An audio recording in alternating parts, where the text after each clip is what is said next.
আপনারা যারা বাংলাদেশ কিংবা বিশ্বের যে কোনো প্রান্ত থেকে এই মুহূর্তে ইউরোপে আসতে চাচ্ছেন, তারা সবাই একটা কমন প্রশ্ন করে থাকেন, আর তা হলো যে ইউরোপের কোন দেশ সবচেয়ে বেশি বাংলাদেশিদেরকে ভিসা দিয়ে থাকে।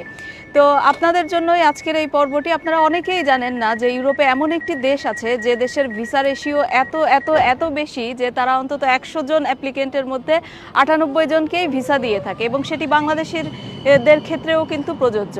আর সেই দেশটি হচ্ছে এস্তোনিয়া।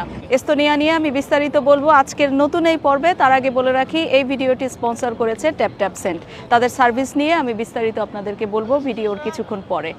তো সবাইকে স্বাগত জানাচ্ছি নতুন এই পর্বে। আমি লাকমিনা জাসমিন সোমা। এস্তোনিয়ায় আপনি কিভাবে এই মুহূর্তে আসতে পারেন একেবারে রিস্ক ফ্রি, ভিসার রিজেক্ট হওয়ার সম্ভাবনা খুবই কম, এবং আপনার আসার জন্য কি কি যোগ্যতা লাগবে, কি কি ডকুমেন্টস লাগবে, স্টেপ বাই স্টেপ আপনি কিভাবে প্রসেস করবেন। যদি নিজে প্রসেস করেন তাহলে সেক্ষেত্রে কীরকম খরচ হতে পারে, বা আপনি যদি এজেন্সির মাধ্যমে প্রসেস করেন সেক্ষেত্রে কত টাকা খরচ হতে পারে, তার বিস্তারিত আমি আজকে এই পর্বে তুলে ধরবো।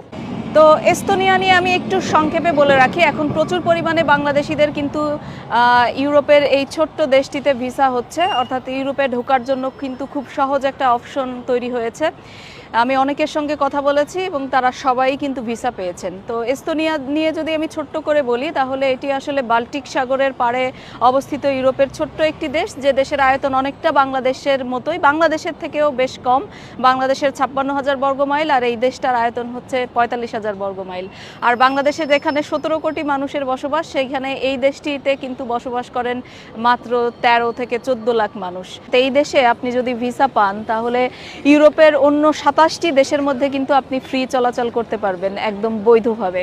তো এস্তোনিয়াতে আসার ক্ষেত্রে আপনি নিজে নিজে অ্যাপ্লাই করেও আসতে পারেন, অথবা কোনো এজেন্সির মাধ্যম দিয়েও আসতে পারেন। সেক্ষেত্রে আপনি নিজে আসলে কীরকম খরচ হবে, আর এজেন্সির মাধ্যমে আসলে সেটি কিভাবে, কত টাকা খরচ হতে পারে, সেটি আমি বিস্তারিত বলবো। তবে খরচের প্রসঙ্গটি যেহেতু চলে এসেছে, সেহেতু আমি বিদেশ থেকে টাকা পাঠানোর যে অ্যাপস ট্যাপট্যাপসেন্ড, তার সার্ভিসটি নিয়ে একটু কথা বলতে চাই। তারপরে আমি আপনাদেরকে বিস্তারিত তুলে ধরবো আপনার এই প্রসেস এবং খরচের বিষয়গুলো নিয়ে। তো ট্যাপট্যাপসেন্ড দিয়ে টাকা পাঠানোর সবচেয়ে বড় যে সুবিধা, সেটি হচ্ছে কোনো ধরনের কোনো ট্রান্সফার ফি বা কমিশন বা কোনো চার্জ কিন্তু লাগে না। দ্বিতীয়ত, আপনি ট্যাপট্যাপসেন্ড ব্যবহার করে ইউকে অর্থাৎ যুক্তরাজ্য বা ইংল্যান্ড থেকে, ইউএসএ অর্থাৎ আমেরিকা থেকে, কানাডা থেকে, ইউএই অর্থাৎ সংযুক্ত আরব আমিরাত থেকে, এবং সবচেয়ে বড় কথা হলো ইউরোপের যে কোনো দেশ থেকে আপনি কিন্তু টাকা পাঠাতে পারবেন।